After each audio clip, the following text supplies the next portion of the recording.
Graham, and it was all a con so Carl could get Mondays off. Poor Graham, the station's struggling enough as it is. Yeah. It's like running around like a headless chicken. Yeah. No one's listening. That's why I don't bother talking on a record then, because there's no loss to London. Sure. Right? It's pointless, this show. We don't do it for the money. We don't do it for the kudos. I don't know why we do it. No. Is there anything on telly at this time? I could have had a lie in. I know. But, it's all a ruse to get Mondays. He's got Mondays off now, because he has to do the show, 2 hours, right?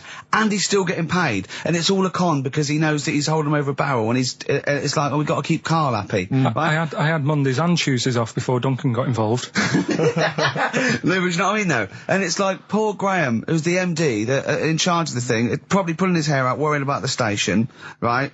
You know, it's a sinking ship. And then Karl comes along, well, I'll do it, but I want Mondays off. He's probably sitting home now. His family, he's probably ridiculed by his wife. His kids almost certainly would have lost all respect for him. He's been fooled by Karl Pilkington. He calls his mates and goes, oh, I'm busy, Graham. I don't, I just can't think.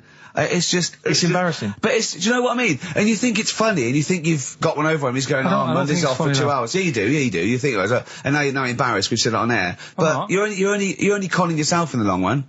Because, do you know what I mean? I hate that sort of, the world owes me a living, what can I get out of the world? What are you going to give back to the world, Karl? What are you doing now then? Are you going to prepare Mondays? What have you prepared for this show now? You've had 3 months to prepare. Yeah.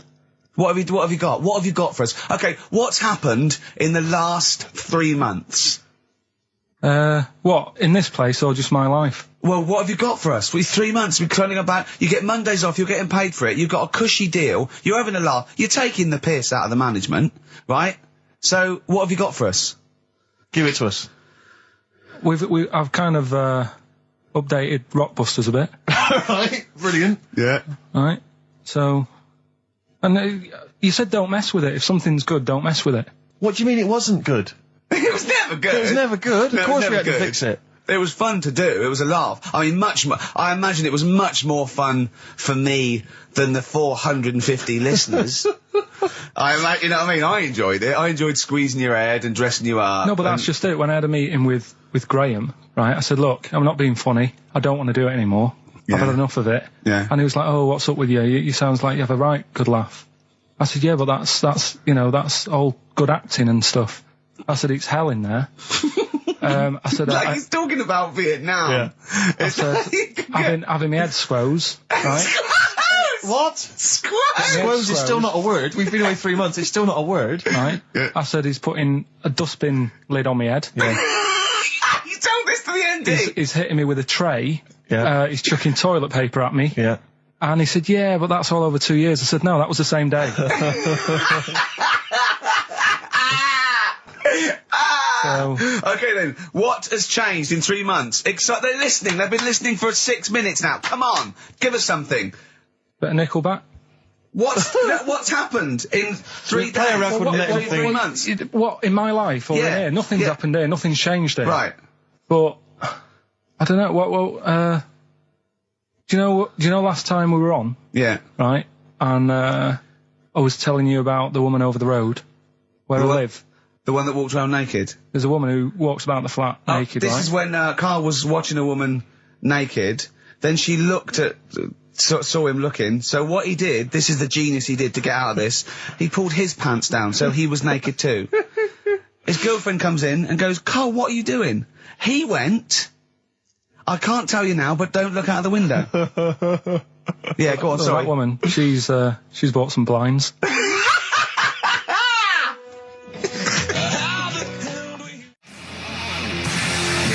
Darkness. I believe in a thing called love on XFM 104.9. I'm Ricky Gervais. You're Steve Merchant. That's little Karl Pilkington over there. Where is he?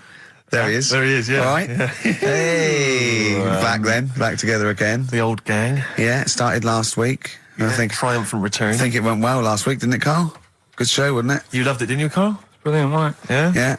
Now, you weren't speaking to Suzanne last week at this time because you said she had a haircut, probably quite an expensive haircut. She's a lady in media. She's got to look good. She probably doesn't go to the barber like you or just shave it at home. Probably spent quite a little bit of money on it. She came home. She thought, well, my sweetheart, my lover, my sweetheart, you know what I mean? The man in my life is gonna love this. Well, he adores everything about me. He's gonna love my hair. She walked in. Hello, Karl. All right. you look like Dave Hill from Slade, is what Hugh said to the poor woman. And then talked about it on air. She was furious about that. So what did you do? Carl? She did listen, yeah. She wasn't happy. And she heard you slagging her hair off? Yeah. Well, what So this is probably annoying her now. Well, no, it doesn't matter. We can do a lot today because she's at work.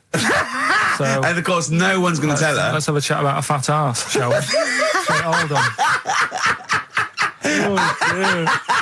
Oh dear. You are in so much trouble. That's... Look, he's realised he is a little bit worried. Oh, didn't you go and buy her a coat or something? Took her out on Sunday and treated her to a new coat and that. Yeah. But I offered, I said as well, I said I'd pay to have it done again. Oh no! Carl, you have... Oh God!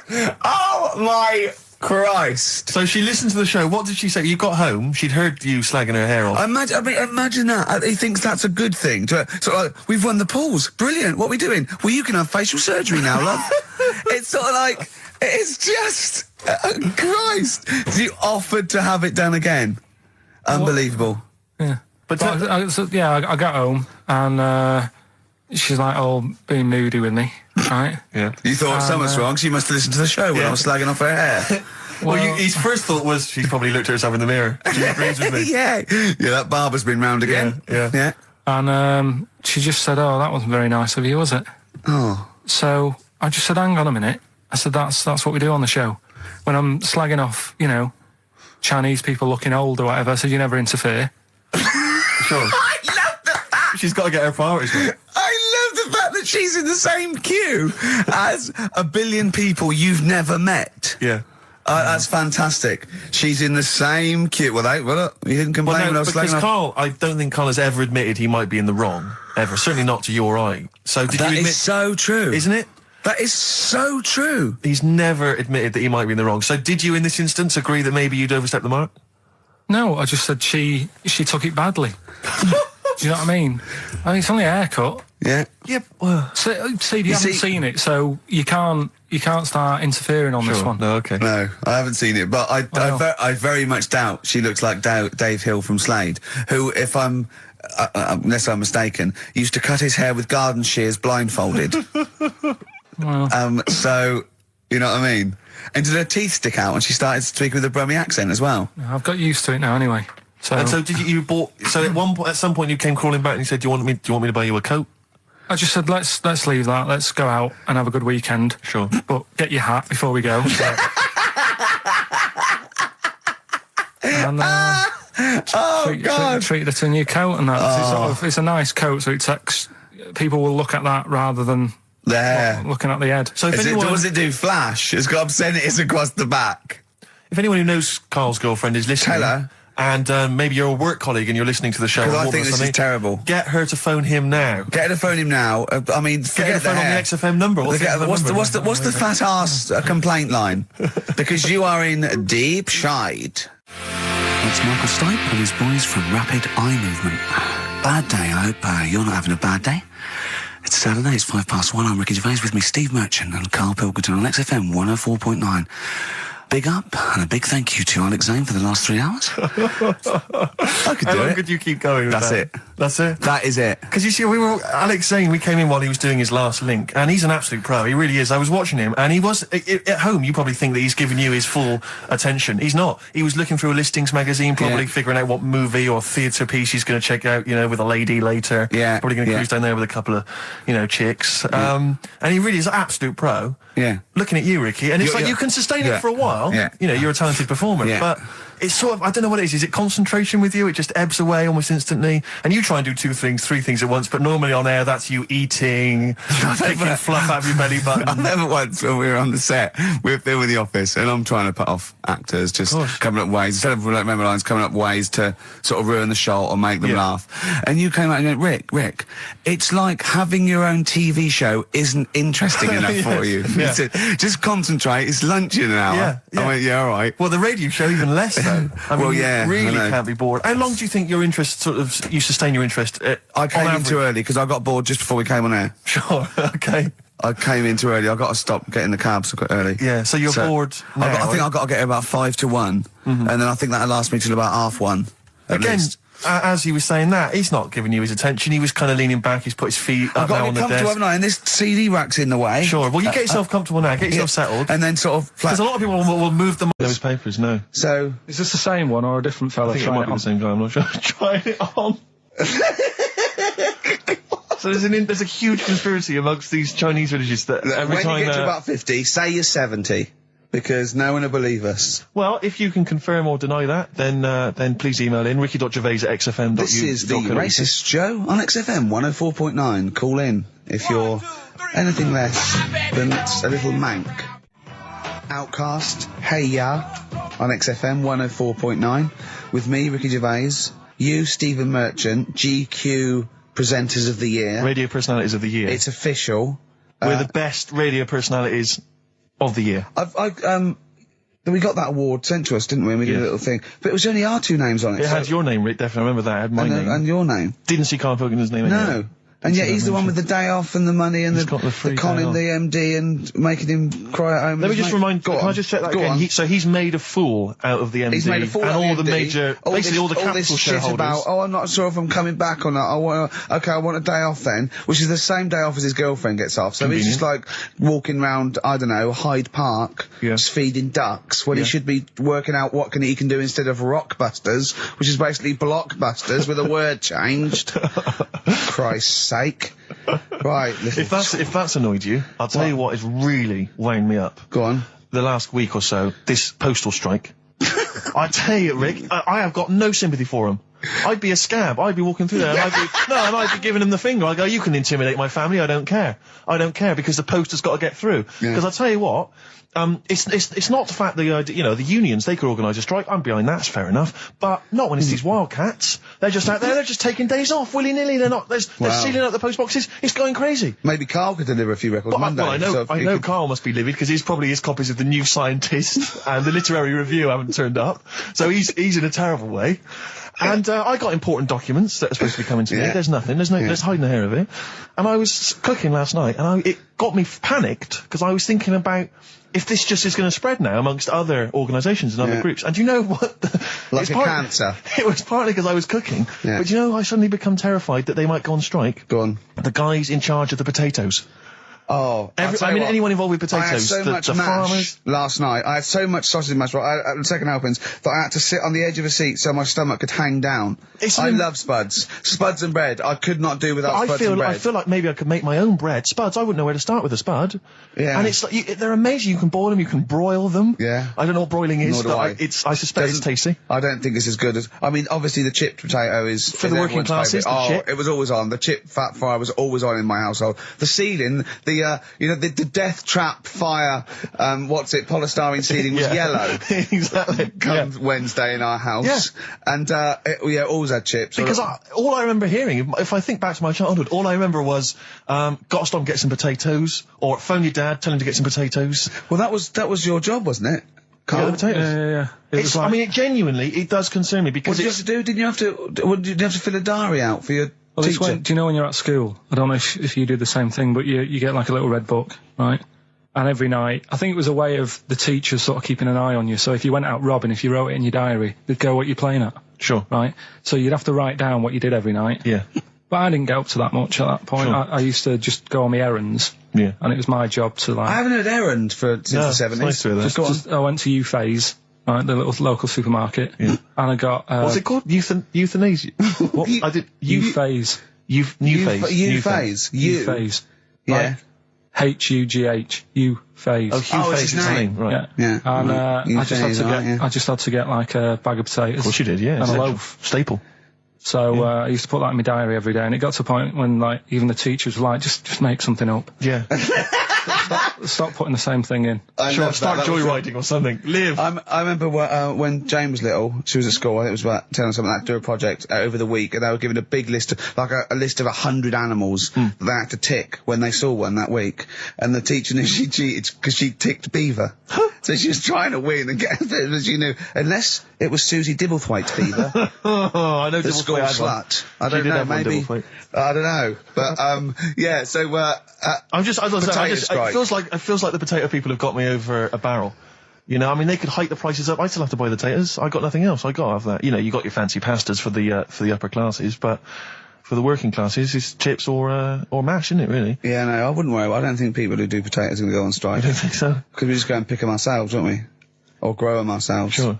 What would be the most pointless strike? What would be the strike that we won't sow? Do you know what I mean? I'll tell you one strike that would go so. Those guys who do sketches in Covent Garden.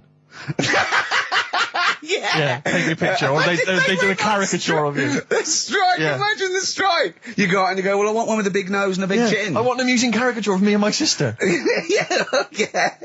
Oh, dear. But I need a sketch, I need a pencil drawing of Leonardo DiCaprio. Looking like a monkey. I mean, how are we going to get this? This is unbelievable. Yeah. I'll tell you also, the strikes that have no effect. What? Those, people in nightclub toilets. Who just, you know, kind of there, they got the Lynx deodorant sprays. Oh, no, quite controversial at the moment with the Tweedy case. Oh, the Cheryl Tweedy case. Do you know what I mean? Sure, I got some thoughts on that, actually. Like what? Or maybe we play a record I'll share my thoughts on. Well, Tweedster. Coming up, some Steve Merchant thoughts on the Cheryl Tweedy case. What's FM 104.9? Some R.E.M., Rick? What's the frequency, Kenneth? What's the frequency, Kenneth? I'll tell you, it's 104.9 XFM. I'm Ricky Gervais, with me, Steve Merchant and Karl Pilkington. Karl, the user Pilkington. Just takes. Takes. Destroy the man. Over to you, Steve. You should talk like that more. It's cool and sexy. Thank you. I make it clear now, I do not condone in any way, shape or form what Cheryl Tweedy did. But I have to say, they wind me up. By they, you mean toilet attendants? Yes. Right. Yeah, not Pop Idol winners. That's what I thought you meant. Yeah. So, go on. But, because I'll tell you what it is, you go into a club or pubs or big friendly pubs, you go in there, and there's the toilet attendant in there. He's got his little display of aftershaves, sprays, some sweets maybe, whatever it might be. Yeah, maybe a lollipop. Maybe a lollipop.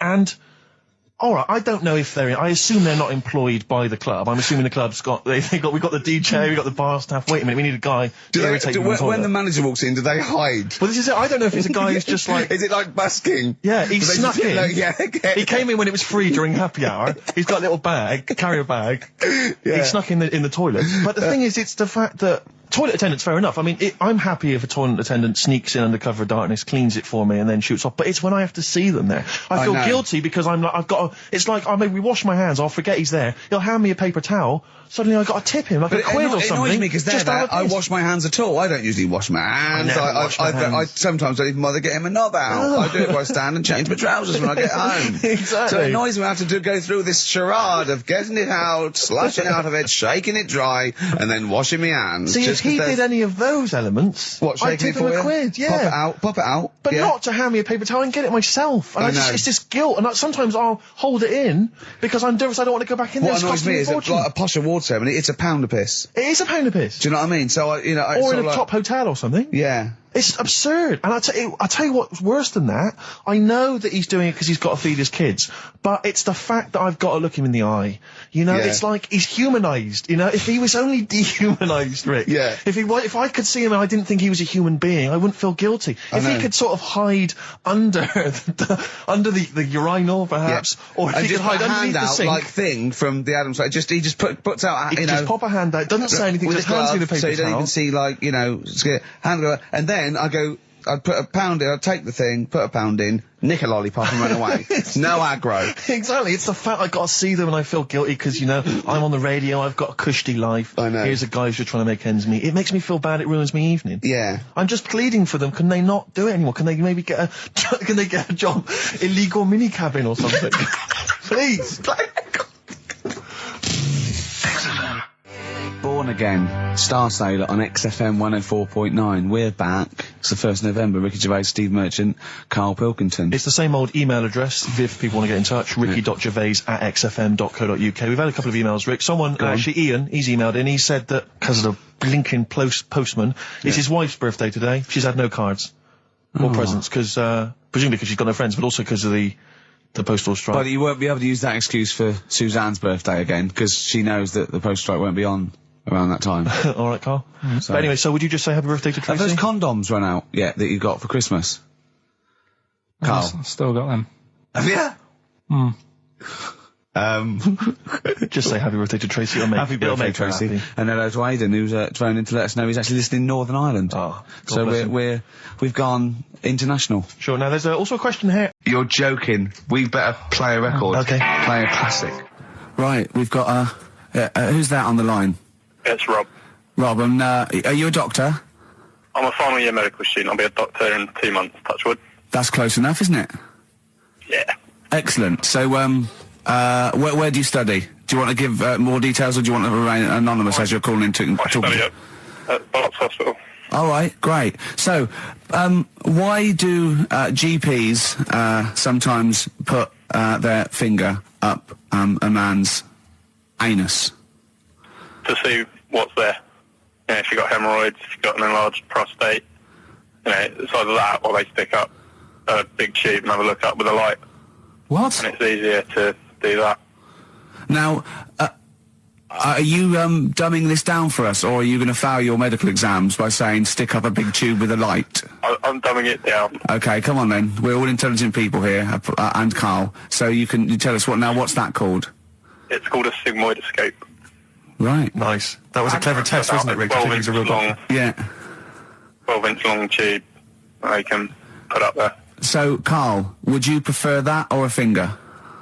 Well, so do they sort of do the finger first, and then, I mean, at what point do they say, hang on, we need a light here? I mean... It's normally if there's something wrong. But, so if I go then, say if I go to this well-known clinic, right, and Yeah. they go, yeah, the art's good and that, yeah, finger, there you go, and then they go, hang on, I'm going to go and get me light and tube. I could start worrying then because they've sort of found something. And they're not likely to go straight in with the tube. They'll probably send you off some tests first. Well, Carl, there's nothing... But you go to these places to put your mind at rest and to know where you are with your health. I mean, it's not that you go along... That's what most people worry about. They think that because I'll go along and they'll find something. Well, one, that's illogical. It doesn't heighten the fact they'll find something because you go along. And two, if they do find something, it's a good job you went along. I mean, I'm a hypocrite because I don't go to the doctor. But, I've had that Carl, done. you should be concerned if when they shine the little light in your ear, it comes out the other side of your ear. No, the other ear comes right out the other side. That's when you should be worried. But Rob, right, you said then, if they find something, they send me off for some tests. Why can't I just have the test without that and cut out the middleman? Do you know what I mean? Because you're wasting lots of money. There's hundreds of tests they could do, and they could do every test, and they could all come back with nothing. Or they could do the finger up there and send you for the 3 tests you need to find out what's wrong with you. But in this day and age, with all the technology and that, and like brainy doctors and all that, the only way to find out is sticking a finger up there. What are you worried about, Carl? Is it fundamentally that this doctor who's has done 6 years medical training, is it embarrassing to have a man's finger up your ass? I just don't understand how you can get round to that without... But what don't you like? Is it fundamentally you don't like anything up your ass, or is it the fact that it's a man's finger up Well, there? I don't like going to the doctors. It makes me nervous, because I think if anyone searches you long enough, they're going to find a fault with you, right? And especially if they're going that far into you. They're going to find something. And... Probably not. Well, you know, I just don't... I don't know how to get round to that sort of...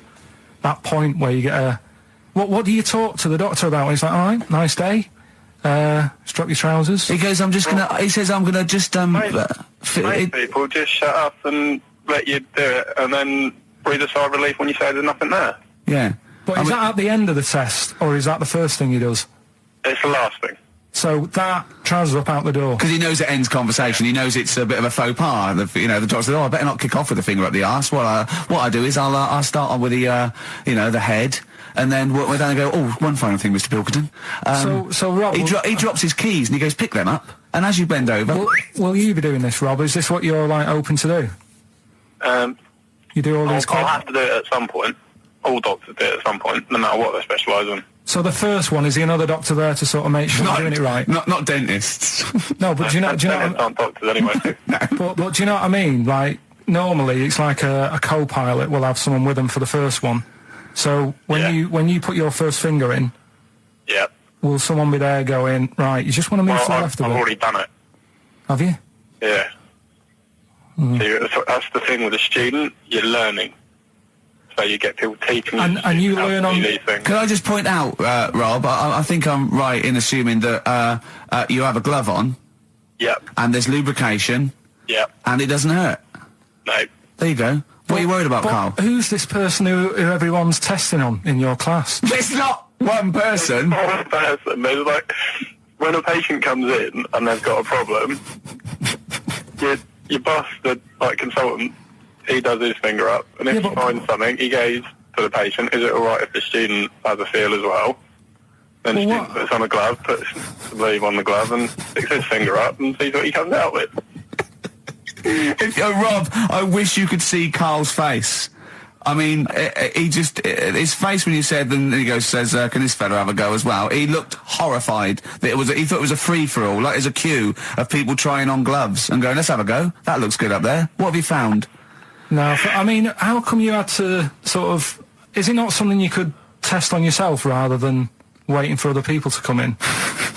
Because then, you know... It's an awkward position to get to, really, isn't it? Well, but you can have a good rummage then without feeling too awkward, but to sort of have a go on your first patient when you don't really know what you're looking for anyway, do you know what I mean? Never really thought about it. Because you don't... If you've never done it before... You pop your finger in there, and you've got to sort of look. You've got to have an expression on your face, like you know what you're finding. Well, they can't see what you look. They can't see your face. There. You got the big boss consultant man going, now move your finger there, and you'll probably feel this. Because he's just done it. He knows what's there. Well, what? Oh, so he's already had a go. He's had a feel, and he's going right. If you feel to the right, that's the conglomerate or whatever. The conglomerate, yeah. Its conglomerate is in perfect working order. Well, I'm still... Thank you, Rob. Thank you. I'm sorry you had to go through this. Carl is probably the worst patient you'll ever encounter in your medical career. Good luck with your finals, and thanks very much. And do you know any female doctors who do this? Or? Thank you. XFM 104.9. Thank you. All right. This is Carl, the producer of Ricky Gervais and Stephen Merchant on XFM 104.9. We're playing out some of the best bits. Hope you're enjoying it. Here's another one. Can't concentrate now. Oh, well, he's all stressed because the lady from MTV is here. She's going to film his little face. So the things he said in the week, he was so worried. He's got worried about the spot on his head. That won't come out. Just you got your best side. It's on that side. That's all right. All right. Yeah. The camera's out. Look, he's getting nervous now. Okay, Carl. Ignore the camera. Okay, just ignore the camera. Okay. Now, me and Steve have done our research for you, and we've got two amazing things to tell you. What should I tell him first, about the baby or the... Well, they're both equally fascinating, so you choose. I'll tell you the crab thing first, right? Steve actually saw this thing in The Guardian in the week about our research thing, and then we looked it up, we looked into it on Friday, and it is incredible. Right, listen to this. There's a thing in a bay in New England, right, where it's like the biggest, they make silicon chips and stuff for computers, right? And because of the data protection thing, after they've done them, because they have to destroy the plates, right, where the information's sort of put onto them, but there's still flakes of silicon. They sort of grind it down straight away, and some of the flakes got into the bay, okay, but some of the information is still on even the slight granules of silicon. Anyway, gets in the water, and silicon is rather like a carbon derivative. They reckon if there had been life on another planet that wasn't carbon-based, it'd be silicon-based. Because that simple sugars and proteins, it's just COH and that, and it can work with silicon, right? Anyway, the crabs have been taken up, it's still in the water, and they looked out on the beach, and over years the crabs have started sort of putting themselves in formations, like geometric format, and they couldn't work out why they were doing this. And when they put them in the experiment, they sort of like chopped them up, and they found they'd taken on silicon, and it had sort of got into their brain, and they were downloading information. They picked up little things, because it's just chemical, like electrical impulses that got information off the silicon chip, and they were interfacing it. But this is the amazing thing. One bloke sort of thought of this, and he thought, well, if it's a simple computer, the brain, if it's just a simple sort of electrical thing, then maybe there's sort of, we could get it down. So what they did is they made a thing called a biointerface, and they put it into the crab's brain, just a really simple brain, so it's measured avant-garde, right? And it got impulses from it, and they were getting like computer readouts, just flashes of like symbols and geometric things right on this screen to read the crowd's brain, and it was stuff like, you know, fragments of a. What made them do this in the first place? Because they saw the crowds behaving differently. They were behaving differently to each other. They were just like you know, intelligent, and they were sort of solving problems and all this sort of stuff. Anyway, when they downloaded the thing, it was like they found one of the secretary's names where it had been on the silicon chip, where it was just like a flash of a computer screen. But the most amazing thing is, they downloaded a memory, right? It was like a snapshot where it had been burnt onto the retina of the crab, just a snapshot or something, and it was like a picture of the beach, like a couple of years ago, right? And they also did, incredible, it was like just a digital black and white sort of thing, so they could see what the crab had seen. Amazing. Jeez. Amazing. So intelligent crabs. What are they doing with them now? Super brain. Well, they think this is the upshot. They think they could use it as spy crabs, because they could get these crabs. Also, the other thing is, as generations went on, right? So they put a crab in the sea or something, right? Lots of crabs in, and then as generations went on, a newborn crab, they downloaded the memory, and it had the memories of its great all together. It had every memory that any crab had been related to it beforehand, because it passed it on. It just passed it on. So not even ones that had been eating the silicon stuff. Yeah, no. These are just like ones that have had kids. Yeah, and they've got like, and they know so you'd know everything. Your everything right the way back. So would that work if we ate silicon? Well, I suppose so. So what are they going to? Well, they can use them for all sorts of things, though. I mean, that's what's incredible. I mean, I don't know how you train it particularly. I don't know, it'd be quite tricky to train, but I'm assuming if they can do it that way, then presumably they can give it like certain silicon information, which they can then plant in it, if you like, within its sort of food. Also, if you could get them onto enemy beaches, you'd have like 1,000 digital cameras just sneaking around. You could get like, you know, Osama bin Laden or someone just crawling around. They don't understand the information they've got. No, they don't know they're doing it. They just download them. So it's not like you could torture them and they won't be able to sort of give you the information, because they wouldn't know what information they had, because they're just. But the first crab they downloaded, they just kept seeing the same picture of a big crab feeding it, which they really, yeah, wow, that's what, like its mother crab or something. Yeah, just memories of it as a child. But they're not in colour, presumably. No, it's all in black and white. It's just a digital camera, because it's just they don't see in black and white, so it's just like a I don't know. I think it's burnt onto the retina or something. And the only one that they kept were the ones they saw a lot of the time. Well, I mean, in a way, I've said in the past to you, Rick, that my grandparents, so I love them dearly, but it's like for the last 30 years they've been waiting to die. I know. It's like they just sort of, it's like, you know, the novelty wore off of like life in the 50s. Yeah, they got kind of bored of it. Life, in the 40s it was brilliant. All sat around the old Joanna as the bombs fell, singing. They loved that. The 50s, you know, that was great as well, because that was the post-war years. It was, you know, it was a bit tight on the pocket, but it was all right. Everyone pulled together. And then the 60s came along, all the crazy music, the funny hair. Let's stay in bed. Exactly. They basically stayed in bed. And it was one Christmas when my grandmother said to my dad, "What do you like for Christmas? What do you fancy for Christmas?" And this must have been, I don't know, 20 years ago. She said, what do you fancy for Christmas, Ron? And he went, well, you know, I could do with a nice big kind of warm winter overcoat. She said, don't worry about that. Don't worry about that, because your father will be dead soon. It's right, you can have his. Meaning my granddad. Well, to be honest with you, my father's still waiting. Which is good news. Good news for my grandfather. Less good news for my dad. He's freezing. He's freezing. How is he today? He's fine. Oh, okay. Oh, I'm freezing. It's such a weird mindset, that. I think that, to me, is what sums up people from that older generation, the 40s and 50s. And it seems to me that you've got that kind of mindset. It's like you were born in the 30s. And whenever you talk of your childhood, it's like you had like a big potato to take to school. And a stick is a Christmas gift. The other thing is, I think that that sort of generation, it seems that the man is dependent on the woman. There's a total dependence. Oh, absolutely. If she dies, he's done. Yes. He's done for. He'd just pine away. If he dies, she's got 30 years of pottering. Absolutely, yeah. Do you know what I mean? Yeah, and going to, like, you know, the youth club and the church. I know what you mean, yeah. It's sort of like that. It's sad. Of course, it's sad for them, but it's not the end of their life. No, sure. And it sort of is the other way around. I don't know why that is. Yeah. It's terrible. That's a little melancholy thought for I know, Christmas I've really you brought it down, you've brought it down, I've brought it. This isn't a nice show at all, this is terrible. Well, we're going to have people just killing themselves. What? Because my Auntie Nora, she same thing. Pumped her with loads of drugs. She used to have a cabinet next to the bed is like boots. She's got loads of stuff, right? For all sorts of stuff. And, I mean, she's not that old, but she's on loads of stuff, right? She's a bit coked up, is she? She called up my mum once. And, yeah, you told us this. Go on, tell it again. And, she said, "Oh, how are you doing?" And that. She's all right. Bit worried though. My mum said, "Why? What's up?" She said, "I've been breaking wind." So she goes, "Well, you know." She says, "No, but this one is going on and on and on." And she was like, she was like, what do you say? What's like passing wind, farting for 5 minutes. one thing, not like, you know, trumping. And then nothing. Yeah. Continuous drone of a fart. Yeah. I don't think she had... How big was she? She must be the size of a barn. No, she's not that big. She's good for her age.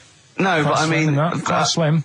No, but fine for 5 minutes. Where's all the gas? Was she circular breathing? Was she sucking it in with her mouth? It was just... I don't know that much about it. But she called up my mum. About 2.5 minutes in... Could you hear it in the background? 2.5 minutes in! 2.5 minutes in, she called my mum up, and it went on for a further 2.5 minutes. Oh. And she just stayed on the phone, did she? Where was... Going, can you hear that? Well... yeah. Did she hold the phone next to her arse? Listen to that. She was off the ground. Trying to work a tune down. she was actually hovering. She was 4 foot off the ground when they found her, the ambulance men. The cat's dead. Don't light a match! Don't light that cigarette! Yeah, it's like that advert. The kids come home from school, switch on the light. Yeah. Then they see Granny hovering, turn the light on. Be careful if you have an elderly woman at home. Chang and Ang, they're in the bath, they're washing their own bits, they got one of those dividers, right? They go, "Well, that's definitely yours. I marked mine. That's definitely mine. Don't wash that, Chang. I wouldn't, Ang. I wouldn't wash that." Right? So what are they doing? They're in the bath. Carry on with the story. That's about it, really. I mean, that's the fact that people... So, two little Oriental fellas joined in the hip, had a bath. No. That's your story. No, they didn't have a bath. They sort of, everybody, they must have done some sort of research, right? Who? Chang and Ang, right? And they said, well, what do people want to see? Isn't that basically Roller's song? But it's an idea that people have queued up. They've paid their money. They're in a tent. They go, "Well, I hear they're going to have a bath. They're going to have a bath." Two Chinese people have a bath. How would they possibly do it? Well, I've heard they get into a bath. But that's I don't know they what's wanted to see exciting. them nude and where the join was. No. More than how do you get in the bath? I don't know. They just that's what they picked. They said, what would be good to see? What do you want to see them do? Having a bath. How'd you get into trousers? Was there Exactly. This is all part of it, isn't it? That's why they picked having a bath. This is all part of it. Well, they want you to get dressed afterwards. Yeah. Who was the best out of Chang and Ang? Who was your favourite? They both look the same, to be honest. There's a surprise. One was a short ginger woman. Oh dear. Is there anything what would be better than having a bath for you when you're seeing them? What would sort of make you go, "Oh, I wonder"? One of them pulling and the other one going home alone. Yeah. I go, look, she's definitely up for it. I'm taking her home and going, "Oh, what am I going to do? Can I watch? Definitely not. Definitely not. Look, you go to bed. I want to wine and dine her." But if he's got back to their place and they're going at Hammer and Tongs, but are you saying one of them? No, Hammer and Tongs were their cousins. Right. They lived miles away. Yeah. If one of them gets knackered, can the other one take over? Karl, over to you. This is the time where we play, well, the world famous quiz, isn't it? Rockbusters, isn't it? Yeah.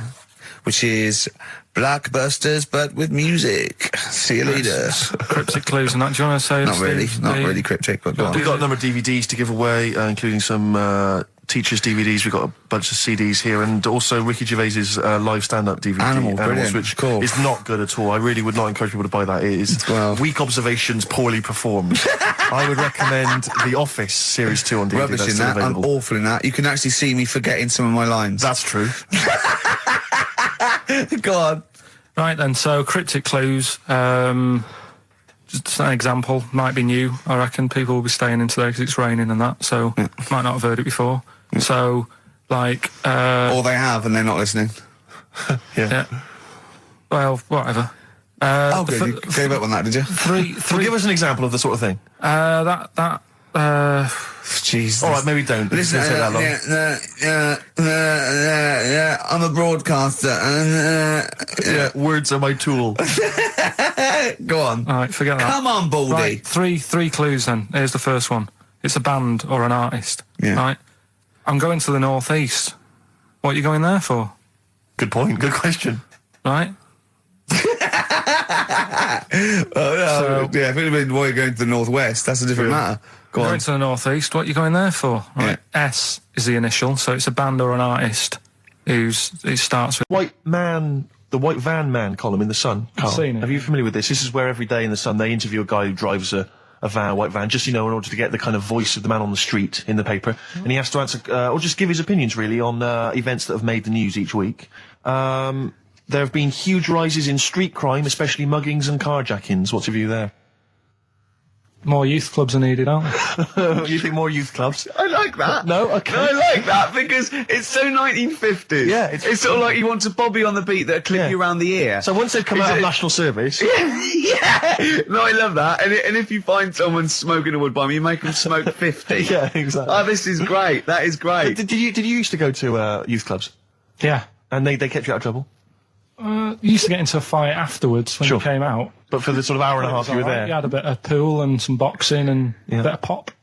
Yeah. So more youth clubs, that's good. I love him. I love him. If you're at home, just make notes because this is brilliant stuff. Honestly, you won't hear more honest from the heart Exactly, stuff opinions. than this. This is great. Go on. This is not pre-planned. These are your direct responses now. I promise you, Carl did not know what we were going to do. He never knows what we're going to do, and he always answers honestly. That is the beauty of Carl. What is your it's not view- an act. What is your view, Carl, on New York's former mayor becoming Sir Rudy Giuliani?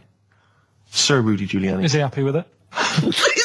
He appears to be pleased with it. Let it go ahead. Fair enough. Okay. Go ahead. Oh, he's genius. Okay. Is he happy with it? He's like your nan. Yeah. What do you make of a cat that's been cloned in a secret 2.5 million research project? To find out what? If What, they to can clone clone it? cats. Yeah. Have they had to hurt it? Sorry? Have they had to sort of hurt it to do that? Have they had to hurt it? Yeah, or is it just scraping its tongue for some stuff? I think the cat's fine. The point is that they're cloning another creature, which is potentially very dangerous. Have you seen that film where they bring Hitler back? That cat. What if that cat turned out to be a world dictator? Exactly. What do you reckon of No. cloning generally, Carl? You concerned about it? When they're cloning for organs, I don't they think- just grow them for the, Do you know what cloning means? Yeah, it's when you make something else that's the same, isn't it? Right. Yeah, I mean, it's not going to do any harm. Okay. And Great. and finally, When you on the World Council. yeah. Finally, what do you make of some city workers who were caught bonking in the glass lifts of the Lloyd's building? What do I make of it? Yeah. Is that a problem for you? Do you think that's unprofessional? Was it the lunch break or... I think it was lunch break. With their own. All right. It's their own time. I think fair enough. It only takes 45 seconds to go from the bottom to the top. Is that a problem? They moved quickly. They acted, on instinct. You think fair enough? If that's their natural instincts and they're both consenting, you think fine? Yeah. Okay. Thanks very much, Carl. Thanks very much, Carl. Carl, Right, we'll Steve, have more of Carl's world-weary opinions next time on the show. Now it's time for White Van Man. White Van Man. Yes, for explain what it is. those that don't buy the Sun, they think it's beneath them. White Van Man is a column they have, I think, every day, actually, and they just get sort of some, Joe Public to kind of comment on the week's news. Just seems to me, that it might be interesting to get Carl's views on some of the big events. Not because we think that Carl hasn't got a valid sort of viewpoint. No. Because Carl sees the world differently to some people. That's all. And that's what's interesting. Like an artist does, or a... Exactly. Yeah, he's very bohemian in his outlook. Yeah. Do you feel that you're up to scratch on this week's news? I don't like this bit. Do you? No, just relax. Why not? It's pressure. No, because you just have to give us your first opinions. For your honest answer. That's all we've ever asked of you, Carl, and it's all you've ever given us. Your honest, your first from the heart view, yeah? All right. Don't worry, just relax. Just chill out. Are you worried that people are listening and thinking you're an idiot? If my girlfriend's listening now, go and have a wash or something. Go and have a wash. Not very nice, is it? Is it the opposite of Napoleon and Josephine? Yeah, go on. If you're going to visit me again, Josephine, for Christ's sake, wash. Well, I'll ease you in with something fairly easy, a music-based question. Kylie Minogue versus Dido as Queen of the Brits. What's your view there? Um, Go and have a wash. it doesn't really matter, does it? It doesn't really matter. What, does it really matter? With the Brits. I was watching it the other night, and I think Kylie will be a good-looking old woman. Do you ever do that? Sort of I want to, Steve, I want to celebrate with you. Every time he opens his mouth and says something like that, I want us to open a bottle of champagne. I know what you mean. Do you know what I mean? It's sort of like we did that. Yes. No, do you Go on. do that though? Look at people and another person who springs to mind, Jenny Powell. I don't think she's that good looking now. Who's Jenny Powell? Is she that girl that used to be the assistant on Wheel of Fortune? Yeah. John Leslie? Yeah, I think she's a bit over the top for a young woman. But when she gets older, I think she'll look Be a bit of a nice. stunner. Okay. So for you, Kylie, whereas you don't feel that about Dido, is that right? She's alright, she's normal. I prefer Kylie's sister to Kylie. She Okay. looks, I could imagine her being hard work to live with and Who, Kylie? not Right. being washing up and that. And Right, sure. being a bit fussy. Okay.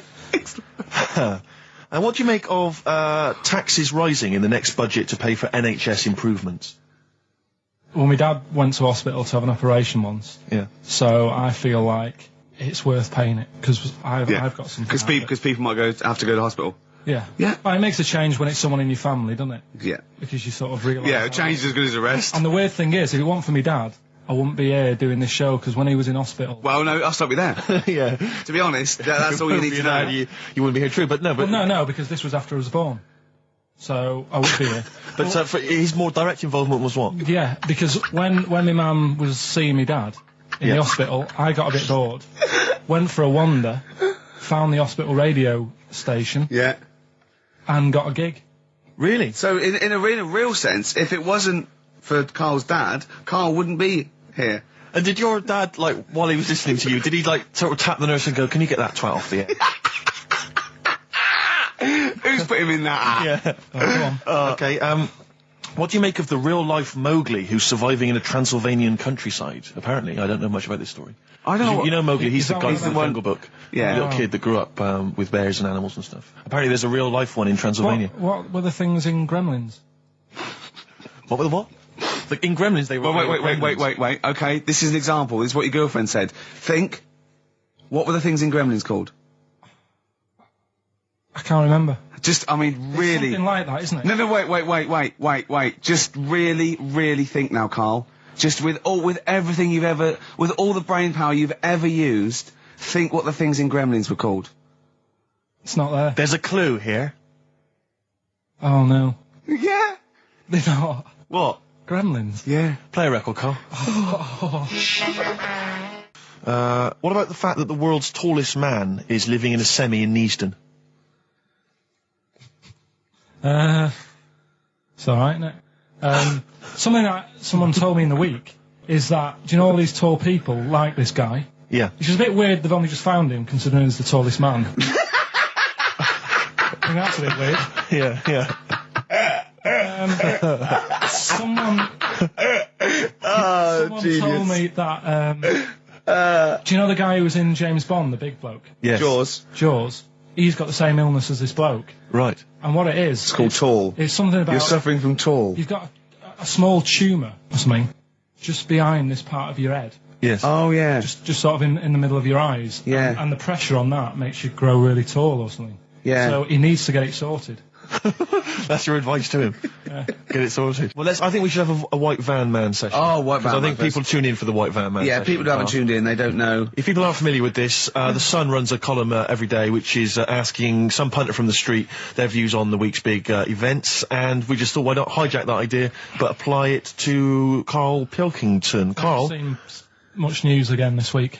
you've not seen much news. Don't worry, I'm sure you have an opinion on it. Give us it from your heart. So Gladiator. Okay, so, well, on the subject of Gladiator, what do you make of Russell Crowe's appalling behaviour at the BAFTAs? This is, I heard a bit about this.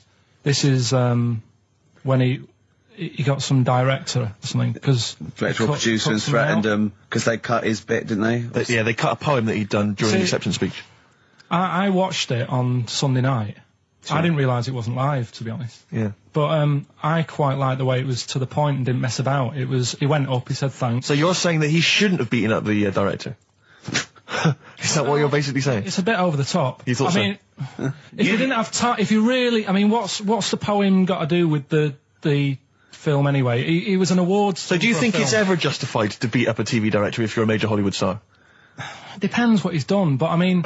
Right, what would you have to have done, Carl, for it to be fine for him to then beat him up?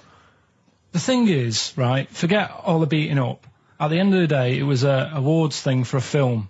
The poem had nothing to do with the film. Yeah. So go up, collect your award for that thing. And if he really, really wanted people to hear about this poem, he could have photocopied it and left it at the entrance and said, on your way out, this is a really nice poem, pick one up. No, but the thing is, he knew it was televised, so he knew by saying that poem once, he was reaching 5 billion people. That's a lot of photocopies. Do you see what I'm saying?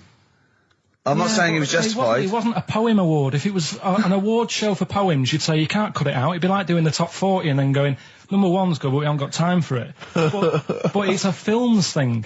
Okay. And he went up and he got the award for the film. Which film was it for? I don't know. But when I wanted to give you results, I said, let's give Carl his results. Steve went, no, we should introduce people to Carl again, just remind people what Carl's like. And he's so right.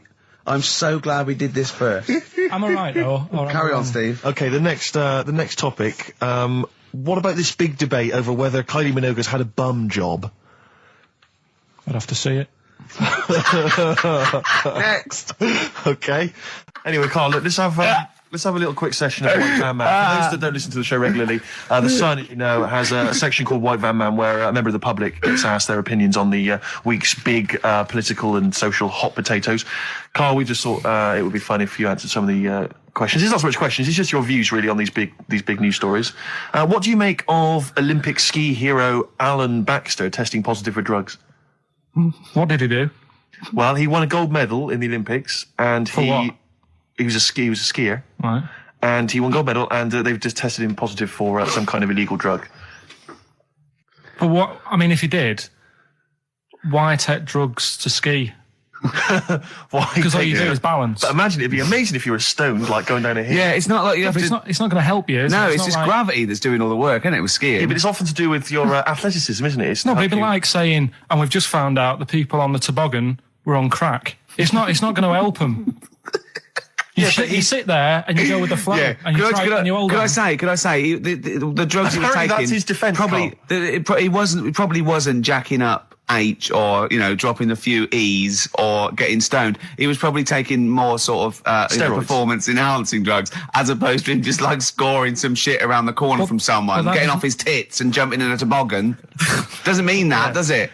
He wasn't off his nut. Yeah. You tested you? You pissed out your head. But why doesn't he just say, don't be stupid, why would I do that? It's just not going to help me out. But it is, isn't it? Because performance-enhancing drugs do. Wait a minute, Steve. Wait a minute, Carl. Right, look at this way. Okay, look at me. Yeah, have I got his attention? Yeah, the lights glinting off your ring there. Yeah. Okay, right. Now keep concentrating. Right. Some athletes, you're aware they take drugs. That's to build up Swimmers muscle and stuff. Yeah, swimmers. For example, runners, yeah. Not only do they help build muscle, right, but they can actually, give them a boost performance-wise. They're sort of like steroids and all this sort of stuff, right? So that's the sort of thing we're talking about, okay? Right. So again, he wasn't on a bong would that help before. you? What? Why would that help you when all you've got to do is balance on skis? Not when you're at the Olympic level. Yeah. There's a lot to do with, your body and your legs. It's practice, isn't it? It's like, if you've skied for years, then you've got good balance after a bit. Oh, do you know what, Carl? Do you know what? You've made a mockery of drug taking. Well done. Right, next one, Steve. I hate this. Okay, what about the fact that the pension crisis is going to force Britons to work into their 70s, Carl? You might have to carry on working into your 70s before you can claim a pension. I think it's a good thing. Because you see a lot of old people who look bored. And I honestly think if you keep your brain busy, you'll live longer. Yeah. It's only when you actually shut down, right, that's when your body sort of dies because it doesn't feel it has a purpose. Yeah. It's like if you've got flu, keep going to work. If you have a day off, you just feel worse. You'll mope about at home. Doesn't do you any good. What about where do you draw the line there? What if you say lose a finger? Pop into work? Depends. If you can't concentrate because it's painful. But what if you're a typist? You're not going to type as many words, but you'll do more at work than you would having a day off at home. Sure. Okay. Right. Steve, it's time for... White Van Carl. We should definitely get some jingles. I think the show sort of lacks jingles, I think. Yeah. Noises. Yeah. Funny sound effects. Yeah. Wow. Yeah. What's Mr. Nosy Neighbour interested in? Hello, what's going on here? Oh, we should definitely get some pre-recorded comedy noises, Carl, for next week. That's my job, but unfortunately I'm busy reading about Hitler.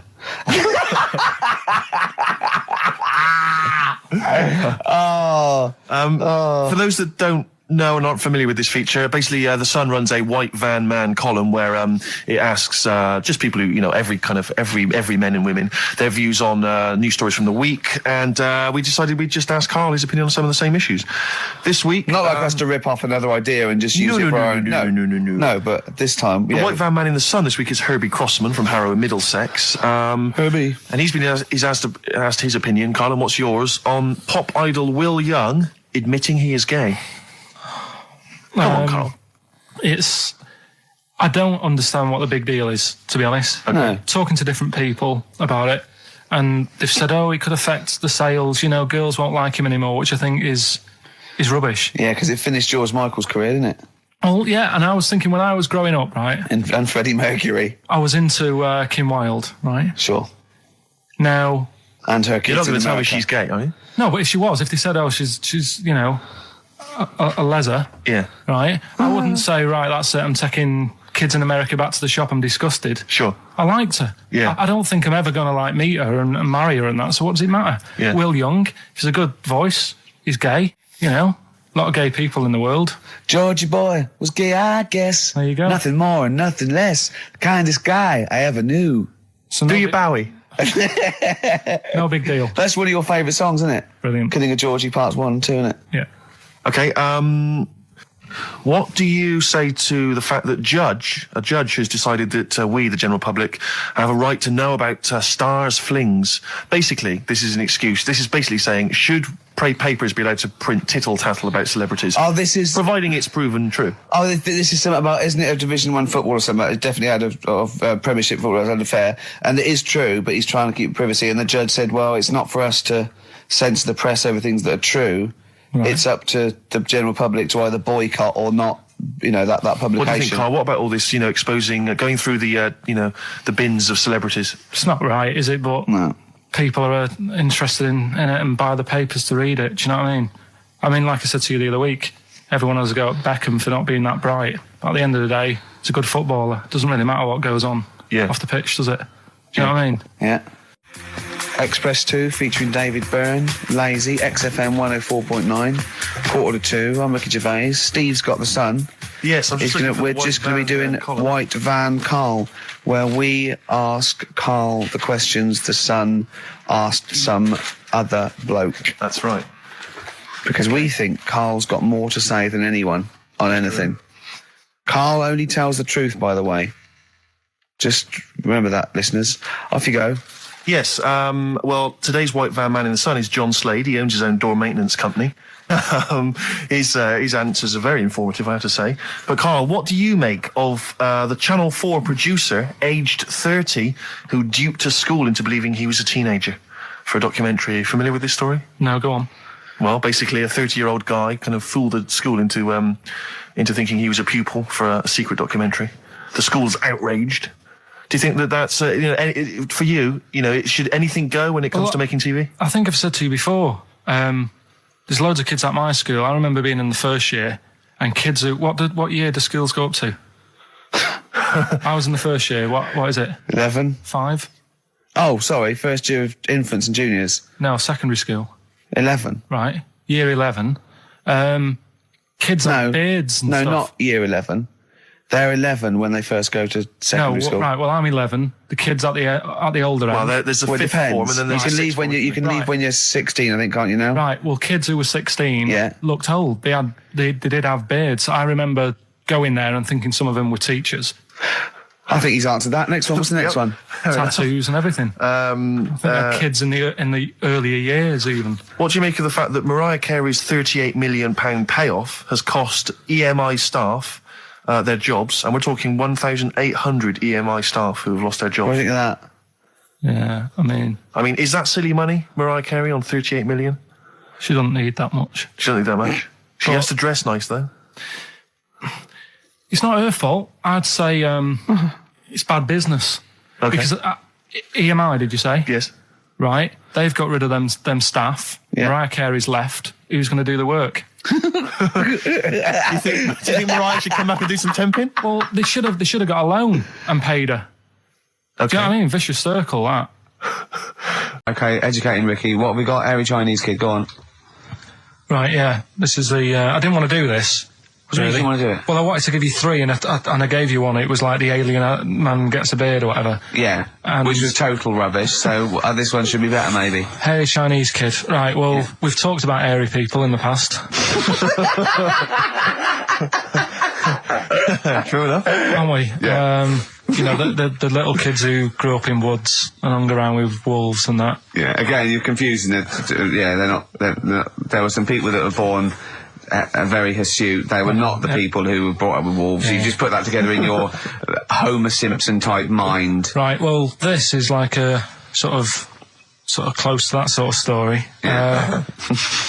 But the weird thing is, right, Chinese people aren't that hairy as a nation. No, seriously, that's a well-known fact. They don't have that much body hair and stuff. Okay. So this little kid who was born over there, he was like covered in stuff. Was he? And it was only his nose that wasn't hairy. The rest of his body was caked in hair, right? And his hair sort of What grew. sort of hair was it? Was Thick hair. No, what I mean is, was it sort of like a pony's mane, so he just looked like an Ewok? You know what I mean? Just like hanging down sort of straight, dark hair. In the picture, it looked like it grows from his eyebrow. It grows from his eyebrows quite thick, and then it just goes all the way over You his don't head. think it was just really long eyebrows that he'd done a comb over? No, it was all over his body. It had a picture of like his back and that. Yeah. And Had he styled it? Had he styled it at all? Did he have it in a quiff or? no, it was just hanging everywhere. all over him. Yeah.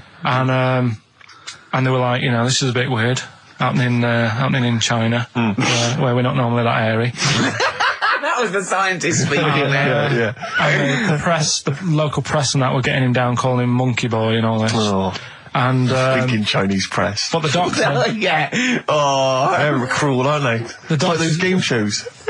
That's Japanese, isn't it? Yeah. That's what. Yeah. and the doctor said, I was talking through all that time while we were just like talking to each other then. Because I turned round and I still saw he was talking. Go on. So anyway, the local press came in to see the hairy boy, the monkey yeah, boy. and they were like being tight, taking the mickey out of him, and the doctor said Showing him nuts. he's only hairy. Said he's a healthy young kid. The only faults he's got is he's got a little bit of eczema and a boil. And he said everybody should just treat him the same, and I think he grew up a healthy kid. Yeah, so that's the That's the end of the story. That's not a story. why. But I've got nothing. I don't know what to say to that. So someone in China was born slightly hairier than the rest, and he was normal apart from eczema and a boil. That to me isn't a story. But if it is, I've got a million. I mean, it's sort of like bloke from Manchester went a bit bolder than the rest, got a job on radio. He was normal. I mean, that's not a story, is it? Do you know what I mean? All right then. You know, I won't be telling anyone the bloke got in the car and he had a full-face beard. Why has his car been towed away? Because it was a quiet road. Was it? wasn't in the way. So. Are you filling in the blanks again? That wasn't in the book, was it, that you read? See, that's the thing. Sometimes I think you make up bits of the story as though they were fact. That doesn't seem right. Well, that's all you can do, innit? So that's educating Ricky. Will we Brilliant. do that next week? That is brilliant. No, I think that was good. I did. I mean, I enjoyed that. I learned something from that. I mean, I want to get. I mean, this is all from one book, is it? Yeah. That's an interesting book. With the, I don't want to dwell on it, but with the hairy Chinese kid, what did they say about that? What was the, I mean, was it once there was born a kid who was slightly more hairy than everyone else, but it's all right, he only had a boil. How did they word it? How did this capture your imagination? There was a picture. It was a picture that grabbed me first of all. Yeah. Sure. And it was like, God, what's up with him? And that's when I read it. Did you see the boil and the eczema or just the hair? No, you see, because his face is like, just under his eyes is sort of nice and smooth, and his nose is sticking out, and that's not hairy. But the rest of him, it looked like he had the sort of a balaclava on or something. And then I read on, and it's like, this is a hairy kid in China. Yeah. Yeah. So, Yeah. Okay, good. Anything else in there? some of the educating Ricky I've got for you today is on the similar lines. Right. Oh, you've got to be impressed by that. You've got to be impressed by that. That's pretty good. I mean, I'm interested to see, you know, what they do. What they do with what the crab developments are. But yeah, no, that's pretty good. Yeah. But I mean, amazing. Yeah. Amazing. Well, just digest that information, because that's not even the most impressive one we found. I think it is. I suppose it's pretty impressive, but the next one's maybe more shocking. Okay, right. But let's play a tune, and Ricky's got another extraordinary fact. Have you actually punched anyone yet? Have you actually? No, I haven't punched recently. I've punched pads, and I've punched the bag, and I've sort of sparred and that. I know you're going to get a chance to punch Well, someone. as I suspected, my punching power was alright, but my fitness is, I mean, it felt like I was smoking. Yeah. You know, but there's, you know, bits of lung that haven't had oxygen in them for 20 years. Yeah. And it's ridiculous. And also because it's not only it's being filmed, but there's other fighters there that are ridiculous. They're like machines, right? And it's that thing I can go, right, I can come out on top, but die now of a heart attack, but never give up. Or I can sit down and go, I'm sorry, I feel ill. And I chose that one, and of course they took the mick. Well, of course. But I mean, you know, soon, you know, as I said, I haven't got the respect yet of the boxing fraternity, but And how long have you got then before? 4 weeks. Okay, so and do they think that they can turn you around health-wise in that time? No, Or they're you being gonna be coming out on a realistic. Zimmer No, frame they're during the gonna, fight? you know, they're gonna teach me the basics and see how it goes, you know. Right. But I mean, you know, And each round is 4 seconds, is that right? yeah, 2 4-second rounds. with a 2-hour break in between each one. A sit-down meal. So give the number. I want serious suggestions of my fighting name. Nothing insulting, so we can actually use. Well, let's give out on the email. BBC. That's always the easiest. Ricky.Gervais at xfm.co.uk. What's the number, Carl? 08700 800 1234. And it doesn't have to be in the middle. It could be at the beginning, like the Rage. Okay. Ricky the Rage. Ricky the Gervais. Tits. Yeah, sure. Ricky the Man play a record. Big It was a favourite good of day, ours. yeah. Ice Cube talks to me about my life in the pub. yeah. A couple of emails are already coming in. They're flooding in, Rick, Yeah. inevitably, as boxing name suggestions for you. This is one from Matt, I think. He's given a couple, actually. Ricky the Pudding Gervais. Ricky Big Mac Gervais. There's a theme here. Ricky Pasty Gervais. The pasty. I quite like the pasty. Here comes great, the isn't it? pasty. As Carl said, he said the thing is, if you have a really good nickname, it's embarrassing when you lose. Whereas if you just call yourself, it's not so embarrassing when you lose. Carl, this is doing no good for my ego. Do you know what I mean? If you have like Killer Gervais. Yeah, and then you end up like vomiting, choking on your own vomit upside down, hanging out the ring. What happens if you win? Do you have to do something? Whereas there goes the pasty being stretchered off in the first 2 minutes. Yeah, It's not such a problem. there he is, being lightly basted, and chucked down a mine. What do you mean? What do I have to do? Say if you beat Grant, say if that happened. Yeah, What happens next? What do you mean? What happens then? What do you think? Oh, this is a contention fight for the big one. But do they? Well, then we make Ricky 2. No, but you know, do you know if they're planning on making more money? Because it's for comic relief, isn't it? So what happens on the night? No, it's for a charity of our Comic choice. relief would make sense. Yeah, Well, yeah, whatever, right? yeah. It was last time. I think it was last time. Is it sport relief? It's not sport. It was last time, right. yeah. But this is, I think, this is a program where And how do we? Sorry, how do you make money for charity from this? Do we pay to sort of for how many punches to the head you're going to take? Or No. I just how think long you're going to last? I assume the BBC donate money, or someone, or a sponsor, or whatever. I don't know. Just donate money, because it's actually a program. This is more about a program with a charity angle. So yeah. So as if you get like killed, there's more money and food to go around. Maybe. But no, I mean the thing is, what's the next step? Because if they go like, right, yeah, well done, you've won, thank you very much. Well, Carl, what do you expect? That it's winner stays on? Yeah. Like in a fair, where I go out there and I'd let people punch me. on Bernard Manning. Yeah. And then my twin gets up. Yeah. It's just it's a program. He's it's not going to turn pro. It's like faking it. Yeah, but what's the point if it's not going to go anywhere? Well, look, Sorry, him fighting Grant Bovey in a ring is not entertainment enough. yeah, what's the matter with you, Carl? That's going to get his face pummeled in. That's Coldplay, Scientist on XFM 104.9. Right, competition, isn't it? no, it's Educating Ricky Part 2. Oh, is it? Yep. I wasn't even listening. He's doing all the work. I wasn't even listening. I want to spill some water on that. Right, what's this one again then? Right. What's the teaser headline? Teaser headline is, "What's tomato with you?" Brilliant. Yeah. Go on. How excited were you when you came up with that? You couldn't wait to come in and tell us, could you? I think it's a good one because you won't forget it now, will you? I mean, like the worm one. What's so special about the worm? You know, a lot of people think that if you cut a worm in half, 2 worms will grow, but no. What happens is if you cut the head end slightly nearer the tail than the tail will die, but the worm with the head will be okay. So, it's exploded a myth, and it taught me something. Right, so the second one, part 2 of educating Ricky. What's tomato with you? Yeah. What this one's about is, ages ago, This is scientific. There's never a date. There's never a country, a location. Okay, settle down, children. Now, this is A-level history. Right. Once upon a time. Yeah. When a mental place with swords was a king, forget his name, but he was a loony. And it was literally ages ago. Yeah. So, good luck in the exam. Yeah. Right. So, like, you know, all right, many years ago. Oh, yeah, cleared that up. Go on. They thought tomatoes were poisonous. Right? Okay. Because what Hold on, are they going to be proved wrong at the end of this story? Well, because I don't want to give away the ending, but is it something to do with the... Are they poisonous tomatoes? No.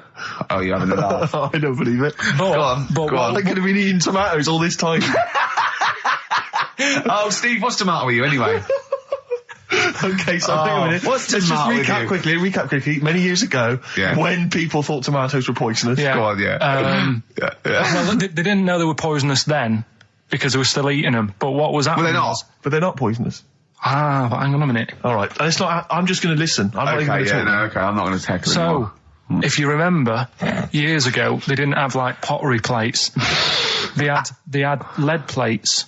Right? What are you talking? Just let him talk. Sorry, what year is this? Let him talk. Come on. Plates made out of lead, and what they'd end up doing, they'd say, right, do you want a tomato? And they'd go, yeah, all right. And they'd put the tomato on the lead plate and cut it. And because of the acid in the tomato, right, it would sort of make the lead runny, and the lead would go into the tomato, and they'd say, oh, it's lovely this, and they'd be eating it. They'd get food poisoning, lead poisoning, what have you, and they'd be really ill. So they thought tomatoes were poisonous, so they didn't eat them for many years. And when you say they, do you mean the people of Narnia? Yeah, this didn't happen. Where was this happening? Sort of in Britain and that. You put him on the spot there. Oh, I hope there's no uppity pupils at this school when they go, what do you mean, sir? Oh, if you're going to... Oh, I'm fed up with you. Do you understand? No. So the No, you've got... No, right, okay, first of all, Carl, where'd you get this information from? Where 14 did I get times that? as well? Do you know... You can't remember? I don't know where I got that from. I don't know where I got it from. But why don't you think that makes sense? But what? Someone once got lead poisoning from a tomato? Not just one, loads, and then all of a sudden...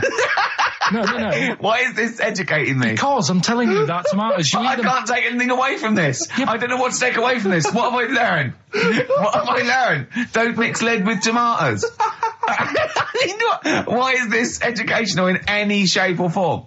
What are you telling me? A long time ago in the land of Glunk, right, where the ninnies did slib, right, they thought tomatoes were poisonous because they ate plates of lead. What are you talking about? Yeah, but we all know tomatoes aren't poisonous. Is that what we're taking from the story? Is that the moral of the story? Don't believe these people that I'd never heard of before. What are you talking about, Carl? I think it's a bit weird. It's a bit weird, yeah. It's the same people that were spreading those malicious worm rumours. My hangover's coming back. You had, there's a load of letters there asking for advice. Put them on Claire's desk. That was F. That was for foreigner. I don't know what you mean. Claire Rayner, she took advice, she gave people advice, so that's a foreigner. That is shit. Right. I'm sorry, that may be Christmas, that is absolute garbage. A lot of people got the right answer. I know, that annoys me even more. The second one, ask your mum. Foreigner. Second one, ask your mum if you should. That was S, that was Shalimar. Shalimar, right? No, bizarrely, what was the clue there? Ask your mum if you should. No, we got a lot of people saying Smashing Pumpkins is the answer to that. But I don't know who's saying that to their mum. Smashing Pumpkins. Merry Christmas, Mum. Smashing Thanks very pumpkins. much. Nice bollocks. Yeah, exactly. Oh, that's great. That's great. Right. Smashing pumpkins. Your dad bought them for me for Christmas. Yeah. And the last one, Lovely plums. What, my Victorians? Oh, God. right, we've got to wrap it up. Come on, then. A couple of people were arguing in the supermarket at the fruit and veg counter. That was banana drama. They were like having an What argument. do you mean banana drama? What, no, wait. What group is banana drama? What group is banana drama? So, You're a fool. You're a twat. Well, you say that, but you accuse Carl of that. You're also accusing lots of the listeners, including the winner, Nicola Rogers of London, and she wins those great prizes, and she got them bang on. So Banana drama. so can we finish there now? Yeah. Yeah, What do you mean? What do you mean? Can we finish there now? Just play the ads and go. What? no, what are you talking about? We're going to play Jane Geometry River. Play all day. that then. Goodness me, Carl! Look at you. We haven't got time. Merry Christmas, Carl. Merry Yeah, Christmas, yeah. Carl. Enjoy the show. Let's give him a little kiss. Oh, a little kiss. Oh, no, I with tongues, it's Christmas. No, don't. Stop messing about. Get up! You don't talk to anyone. That's coming up later. Coming up later. Oh, brilliant. Steve, you're thinking of taking over as producer, aren't you? Well, I just think it's a shambles. I've asked for Cheeky Freak of the Week, and it appears that Carl's not ready. He's not prepared. No, I can sort of remember it. It's just I like to have all the information. Contempt for But the you've just listener. had you've just had a whole bunch of adverts and placebo in order to get it ready. We're shouting, we're having a shout and that. Right, do you want to sort yourself out in future? Yeah, that's what we were chatting about. Someone emailed in about they watched the £200 tumour thing, and when it was removed, it was carried away in a wheelbarrow, right? Carl said, what, even when she had it removed, she still carried it round in a wheelbarrow? And he went, I thought it's sort of like she'd become attached to it. You definitely are my favourite thing in the world. It's great. Look at the way he's looking back. But I think they're all the same. The people, I have had more emails about people saying I watched the £200 tumour And I documentary shaved me arse. than anything else. I know. When we ask questions come about up with science, Shakespeare, we talk, yeah. Nothing, High silence. concept, we talk about political issues. one person emailed in, they said, I tuned into the £200 tumour documentary. It looked disgusting, I couldn't watch for long. What were you expecting? Yeah. That they might sing and dance? Do a little show for you? Oh, Anyway, so what's these the are really your listeners, Carl. Now, I think do you know what I mean? You sort of, you find your niche, you attract your. I think me and Steve are pretty much just here. I think the people that we had in the early days, Rick, they've long since abandoned us. They jumped ship. They've got jobs. Yeah. They've got jobs. They're out now. They've been released. Exactly. Yeah, they're getting their life back together. Carl, Come so on then, what's the Carl. situation with Cheeky Freak? I've got like a couple of bits. Like I say, I haven't got the in-depth stuff that I Oh normally. no, because usually it's it's Heavily pretty researched. scientific. Exactly, yeah. Do the jingle. We've come up with a new one, haven't we? The Freak, say chic. Cheeky freak of the week.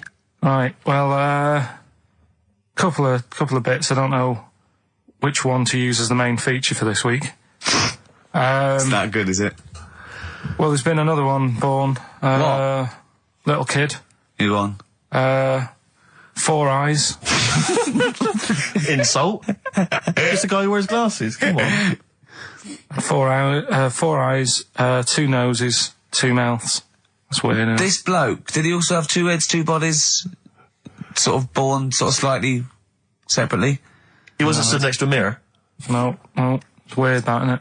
That's all you've got. Is it? I love that. That's weird. I imagine the doctor said that. Well, Mrs. Parks, kid's got 4 eyes and 2 noses. Weird, isn't it? Any clues? Any clues? So that's it. That's All the one. information. Well, I'll tell you what, No, but that again- shouldn't be the main one. Okay, No, I've answered but it. like I say, what's the idea of this feature? What do I say all the time? Don't know. I always say, think about it. Think about what that would be like. Okay. What? Giving birth to him? No. Being, I think it's a girl. Being like her. 2 mouths. 4 eyes. What would that be like? Mad, innit? I don't know what this feature is. I don't know why. Is there another one? Is that, you said I hope everyone took the opportunity there during that silence to just think about what it would be like. I know I was. What? Could she talk with a mouthful? What? Is that allowed? Because she's got 2 mouths. Yeah. Yeah. Would that be alright in her house? She'd be eating. Yeah, one, she doesn't could it? talk with one mouth and eat with the other, I Right, well, suppose. listen, the main one, right? You've thought about that. That's good. The main Cheeky Freak of the week. I haven't got all the details. Smallest person ever. Right? How big would you say that is? Carl is now sort of like holding his hands up like a fisherman, long ways. That's about 1 foot. Right. Smallest man in the world. I printed the thing off and I can't find it. There's a little picture of him. Right. The odd thing was... But why have you asked me how... Did it say, or was it a picture of him? I didn't really read it. Of course you didn't. Of course you didn't. Jesus. I just saw it and thought, oh, that's... What, you straight away assumed it was natural size? It was that big. But what do you mean it was that big? Little fella, like that. But why are you doing that? What? It was a page with a little fella. How do you know that was natural size? No, it was, because he said it's world's smallest man. And the funny thing is, I've read the first line. I always read the first line. It said, world's smallest man. Well done. The weird thing is, it got an head like a light bulb. The shape of it, apparently. I don't know if that's got anything to do with his shape and size. God. That big. His name's Mr. Watts. And the annoying thing is, what got me is, if you're that big, right, don't have your picture taken next to a fruit bowl. Why was he having his photo taken next to a fruit bowl? Don't know. Whoever the photographer was, obviously having a bit of a laugh. Yeah. At his expense. Because you would just stand in the middle of nowhere, you'd look normal and that, but he was stood there, just leaning on an apple. Leaning on an apple? What is this? In what world do you inhabit? This was on the internet. Leaning on an apple? Was it Tom Thumb? What is this? Are you sure it wasn't some sort of sci-fi show they're advertising? No, it was leaning on it. Can you just lean on the apple? Just lean on the apple there. Do me a favour, you stand next to my chihuahua. You're not taking the piss, are you? No, not at all, no. Would you mind leaning on this matchbox? Yeah. Leaning on an apple. And that's what, so it just said, is the world's smallest man leaning on an apple? Smallest man, said about his head being like a light bulb, I don't know what that meant. And I just thought, right, that'll do. That's that sorted Cheeky Rig of the Week done. I think that was on like Monday. Right? I found that, I thought that's done. Printed it off, forgot to get it off the photocopier. Someone's nicked it. Play a record. You got to... You know, it's just... Steve. No, can I just say, no Carl, point. please, no if point. I say, let's have Cheeky Freak of the Week, and you haven't done your research, you haven't got the information, just tell us you can't do it. But don't lead us on. Don't say things like on radio, hold your hand up to me and go, how tall is that? It's nothing. That's this is radio. Nothing. It's nothing. I think it was that big because he was leaning on an apple. It's not enough information. But, imagine Trevor McDonald coming on, going, some news, some stuff. How big's that? How big do you think that is? Yeah. Because there was a fella, coming up after Chris Tarrant. Play a record. I'm angry. I'm actually angry. And if Monkey News is in any way similar, you've really pulled your finger out with that, have you? Mm-hmm. Do you believe in palm reading and stuff? No. Yes. Sorry, yes. Yeah, of course. Sorry, I forgot. Yes, of course we do. Mm-hmm. Right, well, there's a fella who, he used to do palm reading. Oh, yeah. But a lot of people, he found that when he went up to him in the street and said, do you want your palm reading? He was like, a lot of them were like, I'm a bit ashamed of my nails and stuff because they're a labourer or they're a cleaner or something like that. I know a lot of labourers are slightly embarrassed by their nails. Yeah. No, but... Yeah. So if you look at my bloody hands, Reg. Well... That's that hod carrying. Did I ever tell you that? Did I ever tell you that I got picked at school to make tea and serve biscuits to old people because I've got good nails? No, go on. Is there any more to the story? Well, that's about it. I mean, we used to do, like, I think the head teacher must have been getting something, maybe getting his mum in there for free or something in this old people's home. So he offered the kids at the school, he said, right, all sit at your desk and put your hands on the table. And everyone did. And he walked past mine and he said, not bad. Yeah. And he said, you've got the afternoon off. You can go and serve biscuits and tea to the old people. What did you say? I said, all right then. Was that? Yeah. Good afternoon. But anyway, what did he do? He just sort of walked around and went, you all right? Do you want bourbons or digest? I bet you get on with old people, wouldn't you? I'd love to see... Maybe especially the senile ones. Yeah, no, but I'd love to see you on VH1, just in a link. They just go, they've just played Robert Palmer, right? And it comes to you in a little park, and you just sit next to an old lady and go, all right? And you go, yeah, not too bad. You go, what do you think of London? Crap, innit? And she goes, yeah, it's awful, innit? And you just have a talk, and you go, right, well, she doesn't like it, in excess. Yeah. That's what I'd like to see. I still think my idea is better, but... So what are you going for then? Oh, you've picked one, haven't you? Yeah, so this fella... So there's palmists going around the streets... Yeah, he's going round... and randomly trying to give palm readings. They're losing money, hand over fist. Yeah. Right? So, they said... what he's done, he's reading people's bottoms now. Sorry, whoa. You just, I didn't quite follow that. He was a palm reader, that wasn't making money, so now he's going up to people in the street and saying, can I see your arse? Basically, yeah. So from being a palmist to an arsonist? Well, they just, that's what he does. He said these same sort of lines and that you get on your hand, you get them on your bottom, and he can read them. Right. Yeah, he's not a pervert or anything, or making up as he goes along. No, that's it. That was that. So, if a man came up to you in the street and said, can I have a look at your arse? Can I read your arse?